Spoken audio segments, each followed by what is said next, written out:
Hello, one and all. My name is Ryan Bruce. My friends call me Fluff, and today on Riffs, Beards, and Gear, we talk about my brand new signature Stingray guitars from Sterling by Music Man.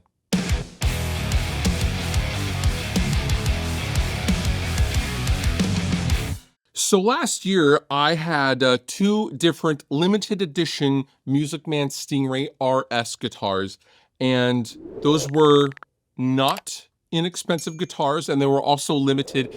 And pretty much immediately, I started getting questions of, "Hey, bro, you gonna do a Sterling version?" And the answer was always yes. Now, timing for that kind of thing was never up to me. However, Sterling by Music Man have blessed me with two signature Stingray guitars, and we're going to talk about them today. And before we go any further, this is not a sponsored video per se. I'm telling you about my new signature guitars. So, yeah, all thoughts and opinions are always mine. So for my Sterling by Music Man signature Stingray guitars, there are two different variants. However, there's a lot of commonalities between these two guitars. Let's dive into some specs. Let's dive into colorways. Let's dive into pickups. Let's get nerdy.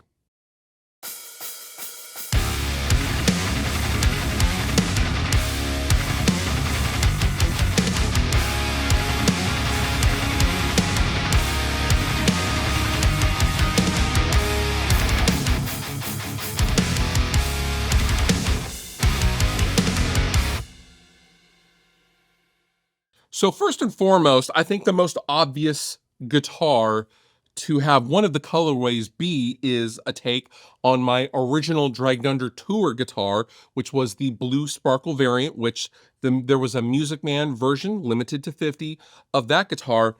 I've always loved how Sterling and Music Man do the sparkle finishes on their guitars, and it just made sense to have a Sterling version of my main tour guitar. It's probably my favorite guitar I own. I use the hell out of it, and I thought while I was at it, I would update it a little bit.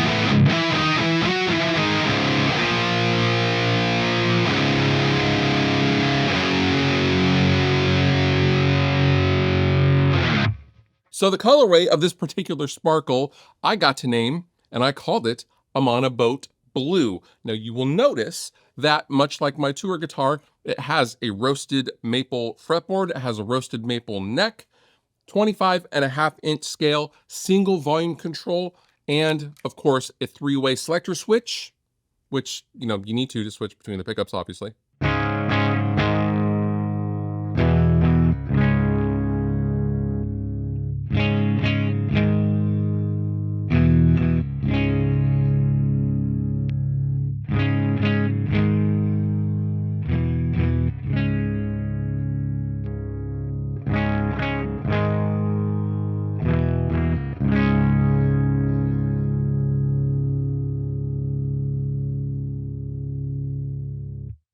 Now the pickups I went with factory out of the box are a set of Seymour Duncans. Duncan JB in the bridge and a Duncan JB Jr. in the neck. I've always used a single coil in the neck if I use a pickup at all. Otherwise, I'm typically just a single humbucker kind of guy in the bridge position. However, I chose the JB in the bridge because it just works with literally anything. You want to play heavy, super thrashy metal, you can do that. You want to play just big old rock stuff, you can do that. If you want to play heavy grunge, you can do that. The JB for me is just a do-it-all pickup, and I thought, you know what? If you get one of these guitars, you literally take it out of the box, tune it up, and go. You don't have to do anything to this guitar because you already have a set of factory Duncans. Now, as far as the neck pickup goes, the JB Jr. just made a lot of sense. I actually tried it on one of my other guitars last year, just as an experiment, and I really loved the result because The problem I always had was I do like a single coil in the neck. However, a typical regular single coil, the output difference is generally too severe with something hotter like a JB. So you have to sacrifice a lot of gain if you're under a gain channel or a high gain situation. If you want to go to the neck pickup for those like Tom Morello-esque kind of riffs, JB Jr., you don't really have to do that. You get the tone, and you can still maintain the heaviness with the gain because it's, hotter than a regular single coil.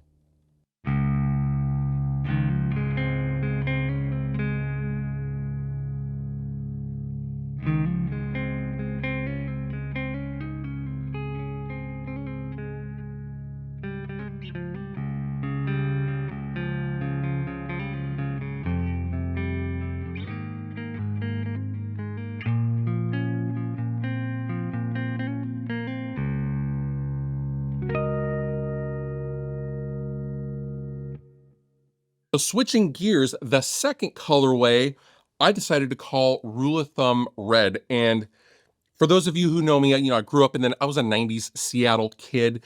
This is kind of my take on one of Kurt Cobain's in utero era Mustangs. And it's not exact or anything like that. I think his was more, Fiesta Red.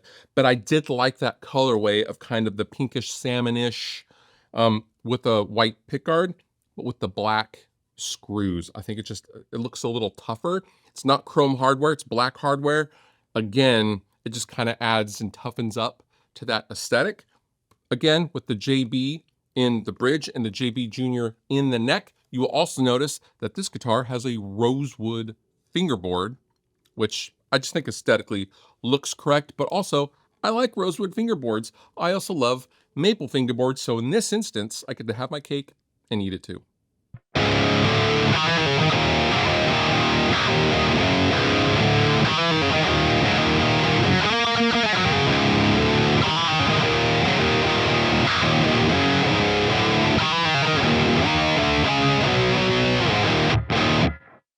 Now, both the guitar's body woods are made of a wood called Neato. Now, this is basically a one-to-one substitute for mahogany, sonically speaking. It also is a very similar weight. These guitars will weigh about 8.5 pounds, my perfect sweet spot. They will all also come tuned to drop C sharp with Ernie Ball Beefy Slinky, 11 to 54 gauge strings. They all have locking tuners, black Sterling by Music Man, locking tuners. Yeah, I guess there's nothing really more to say about that. They just are killer guitars. I recently had a fire in my home studio and everything got taken out and gutted and carpet removed and everything like that.